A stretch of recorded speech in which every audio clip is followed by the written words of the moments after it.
What's going on, guys? It is the Coaster Battleman here, bringing you an awesome video. It is the top 10 wooden coasters I have ever ridden, according to mid-2016. I am including RMCs on this list, even though I've only ridden one RMC, and there are 10 wooden coasters that I have ridden so far.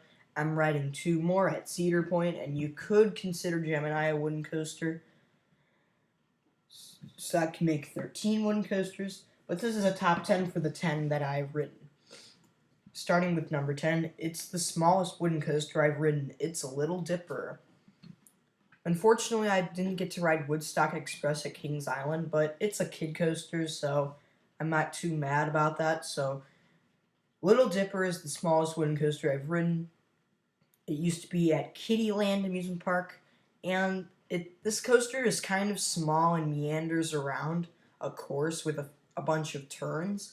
And this coaster isn't the most exciting either, but it could get people into wooden coasters. If they don't want to ride Viper or American Eagle or Goliath, they could ride a smaller wooden coaster like this. That's why I like Little Dipper, and it's a great fit at Great America. Number 9 is Wolverine Wildcat at Michigan's Adventure. This coaster is thrilling, but the reason why it's at number 9 is because it is very rough. It was manufactured by the Ridden Corporation, and their coasters are not smooth, so that's why this coaster's at number 9. This ride could use a GCI retrack in the next few years to make the ride even better, or Wolverine Wildcat could also get the RMC treatment instead of a GCI retrack. What I'm trying to say is Wolverine Wildcat needs a modern feel to it. Number 8 is Racer at Kings Island. I'm a big fan of the Racer. Not a big fan, but I'm a fan of the Racer. It's not a terrible ride, it's not an amazing ride. I think it's a decent ride. I don't think it's an awful ride at all. The red side didn't give me any airtime when I rode it, and the blue side of Racer gave me tons of airtime. And it is a little rough. It could be a little rough, but still, it's not unbearably rough on the Racer. But the reason why it's at number 8 is because it's lacking airtime. But you get to race the other side, though, which is a good thing. Number 7 is Screamin' Eagle at Six Flags St. Louis. This coaster has some good airtime overall, and that's why it's at number 7. I don't really have much to say about this ride. It screeches on the turns like other wooden coasters do, such as Mean Streak at Cedar Point, which could spark roughness, I'm not sure. But I think that wooden coaster screeching sound sounds like an eagle screaming, which adds to the theming of this ride. So that's why Screaming Eagle is at number 7. Number 6 is Viper. I'm a big fan of Viper. It may be a Coney Island Cyclone clone, but it's a very fun ride. It has a good curve drop. It has some good turns, airtime moments, and overall, Viper's a solid ride. I like the theming, and a lot of people consider this ride overrated, but I don't think this ride's overrated. I think it gets enough attention that it deserves. Number 5 is American Eagle. We're in the top 5, by the way. I really like American Eagle, and it's one of the 2 wooden racing coasters that I've ridden, the other one being Racer at Kings Island. This coaster is basically the Racer, but better. It's smoother, but it lacks airtime. I wish the Eagle had more airtime, but the airtime on it really is lacking. I've ridden both sides several times, and I get good experiences, but my only complaint about American Eagle is that it doesn't have any airtime. It'd be the perfect wooden coaster if it had the airtime, as it is mostly to glossy smooth. Number 4 is Shivering Timbers at Michigan's Adventure. The other wooden coaster at Michigan's Adventure besides Wolverine Wildcat.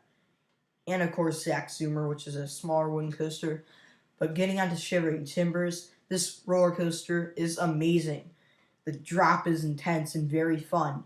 There's so much airtime on those airtime hills. This coaster has a very strong out and back layout. I really like out and back coasters like this ride. And overall, I think the airtime hills that give you tons of airtime is the reason why Shivering Timbers is at number 4. If it wasn't for that reason, Shivering Timbers would be very far behind on the list. But some people have considered this coaster a little bit rough. It is a little rough, but not unbearable. Number 3 is the Boss. It's the same thing with Shivering Timbers when it comes to smoothness. It is a little rough in my opinion, but I've only rode this coaster in the front row, so I'm not sure what the back row is like or any of the other rows, but I'm a big fan of the Boss in the front row. The airtime is amazing, because there is airtime on this ride. There's some intense turns, a massive helix at the end of the ride. Overall, this is a great terrain wooden coaster. It's a long ride, and overall one of the best coasters by CCI. Number 2 is Goliath at Six Flags Great America, the only RMC that I have ridden. The reason why it's at number 2 is because the duration is just a bit too short. I wish this ride was a bit longer, but this ride is intense, especially in the back row.